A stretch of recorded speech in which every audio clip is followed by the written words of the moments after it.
only way you can continue to stay on a high vibration is if you're doing high vibrational things. Welcome or welcome back at your favorite mental health specialist, Ty Guidance, and that's what we're going to talk about in today's video.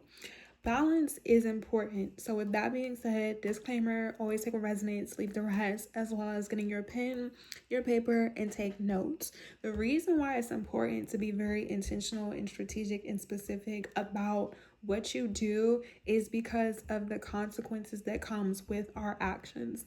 Everything we do is based off of an energy, regardless if you are religious, spirituality, or you believe in knowledge and science. I'm not here to force that upon you. Once again, take what resonates, leave the rest. So because everything is based off of a frequency and energy, you have to realize that when you do things that don't make you feel good, it affects you.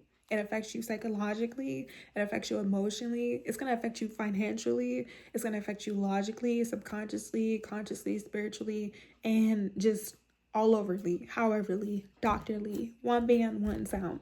So what we're going to talk about is 5 things that you can start doing today in order for you to have your energy on a mutual standpoint or on a frequency that makes sense to you.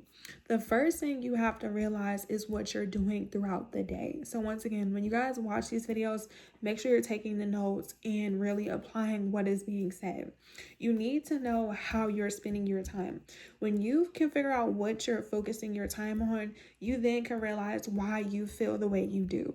So if you're watching things that are negative, if you're watching things that don't make you feel good, if you're eating things that don't make you feel good, if you're focusing around people don't make you feel good, 1 + 1 = 2, 1 + 7 = 8, that's going to affect you. And I know from experience, the company we keep ends up being our reality, whether we want to acknowledge it or not.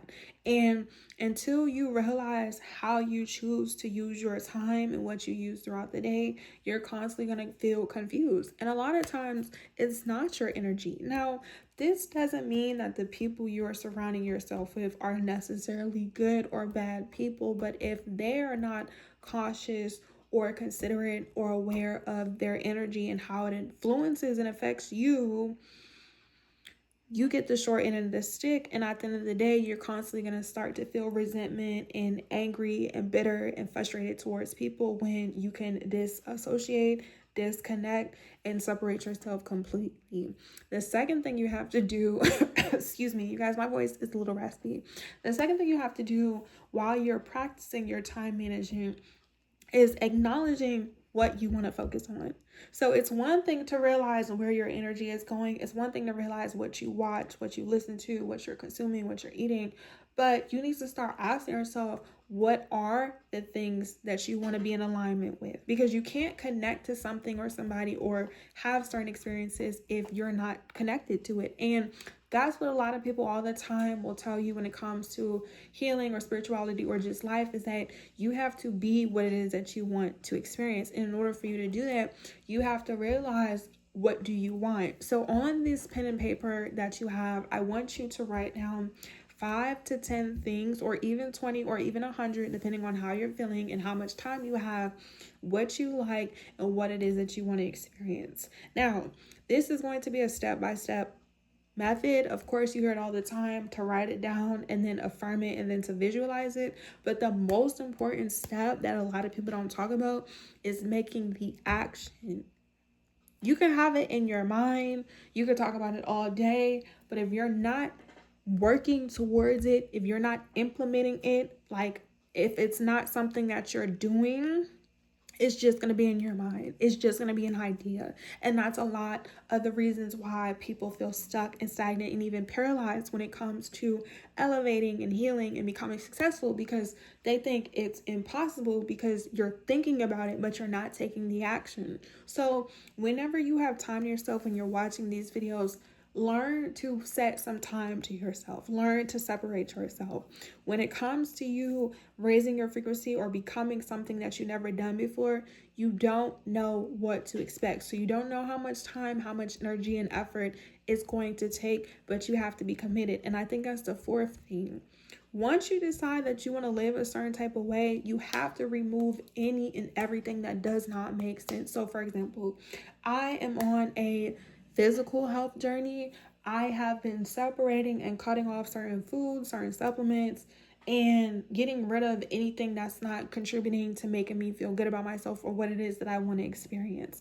And of course, when you do this in the beginning, you can feel uncomfortable and it is a temporary form of discomfort because it's new, but you have to constantly train yourself. Like, being at a certain frequency, if you're not already there, is literally a skill. It's literally like a muscle. It's literally like an exercise. You constantly have to work at it every single day. You constantly have to put time, energy, and effort in order for you to see results. And once again, we don't know how much time, energy, and effort it takes until we're doing it. So if you want to lose a certain amount of weight, or if you want to go back to school, if you want to become a consecrator, if you just want to do something that you've never done before, you have to become educated. You have to become equipped. And most importantly, you have to practice. And that's what life is literally just about: learning and practicing, seeing what works, seeing what does work, realizing what we want to experience, and being okay with it. And that's the fifth thing.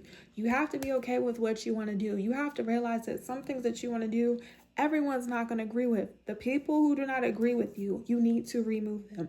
If you're constantly having disagreements with people, you're constantly having differences, and people are not able to accept that about you, people are not willing to understand that about you, people are not willing to just allow you to be you, you do need to remove yourself from them.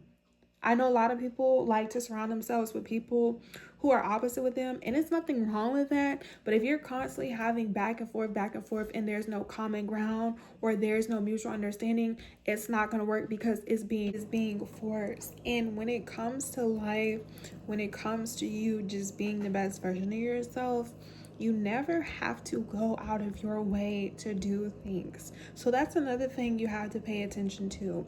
If it's causing you to feel overwhelmed, or if it's difficult and it's so challenging, you need to evaluate and ask yourself, is this something that you really want to do? Now, of course, when you have to be in certain circumstances and situations and you're not happy with where you are, do what you need to do, but be intentional with knowing that the reason why you're in these environments and you're in these situations is for you to grow and for you not to stay there and not for you to feel stuck and stagnant. But until you are able to realize what it is that you want for yourself, you're constantly going to feel like you're wasting your time, your energy, and effort. And when it comes to life, people are going to come and go.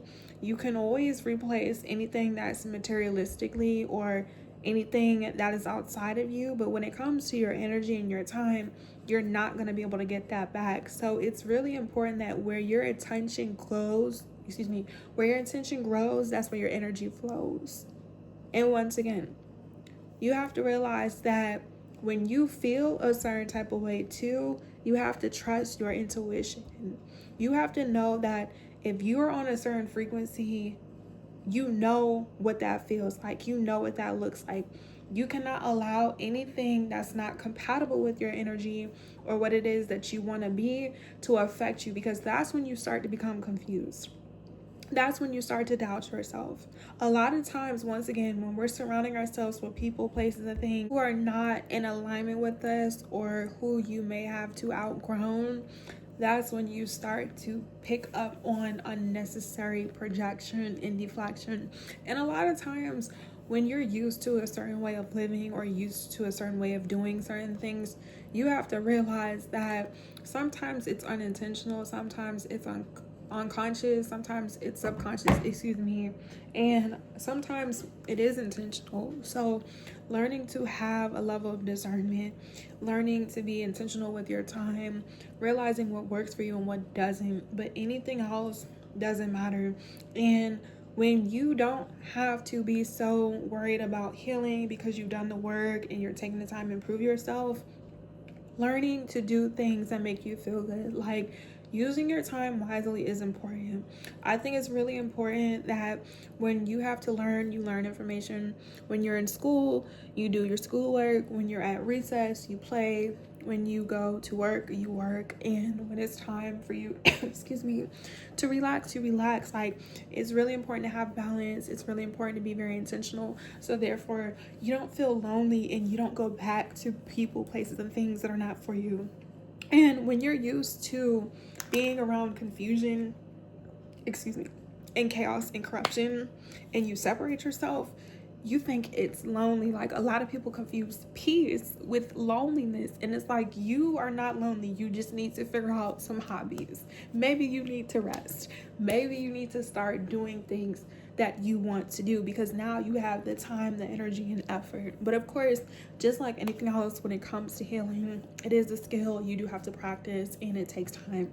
So if you guys have questions, comments, and concerns, and this video resonated with you, let me know by commenting down below. Thank you for liking. Thank you for engaging. Thank you for turning on your post notifications. Follow me on all social media platforms. All the information will be down in my description box below. If you're interested in a service or session, click the link in my description or my about section. And also follow me on Instagram and on TikTok. I will be going live answering you guys' questions, comments, and concerns until we're able to reach our goal here, which we will be reaching very soon. But where your attention grows is where your energy is going to flow. And I'm speaking from experience. Just because you cut off certain people, just because you had to outgrow certain people, you're not better than them. And that's going to be a different topic within itself. Anybody who feels like, oh, you switched up or you changed or you think you're better, they didn't want you to grow. They weren't happy. And you have to realize that misery does love company. So it's like, if people are not able to accept you, because once again, you're not always going to agree with people, and I talked about that previously in the video, but being okay with having differences. So if your favorite color is purple and my favorite color is blue, us being okay with it. Like, if you're not able to accept people's differences, you don't need to be there. If people don't allow you to take up space, if people don't allow you to feel seen, you don't need to be there. If you're constantly trying to explain yourself and express yourself to people and they don't have the emotional intelligence, they can't relate to you, they want to dismiss you, they want to invalidate you, you don't need to keep talking to them. And until you can really have strong boundaries and be content with being with yourself to figure out what you like and what you don't like, you're not going to realize there are people, men and women, black, white, Hispanic, Asian, hey, gay, them, who want to appreciate you and who want you to be you. But you're not going to get there if you're so worried about people and places and things that don't make you feel good. So I challenge you to figure out what makes you feel good, what you like to do, and slowly but surely starting to work towards it. You don't have to have $1 trillion to do things. Work with what you have. So therefore, as you work with what you have and you grow, you realize what's in your control, what's out of your control. And of course, when you have the opportunities, when you have the experiences, do those things. If you like to read, go to a book club, go to a library, connect with people on YouTube and type in, book clubs near me, and, just do things that make you feel good. Anything that lowers your vibration is a waste of your time, your energy, and effort. Okay? Love you. Bye.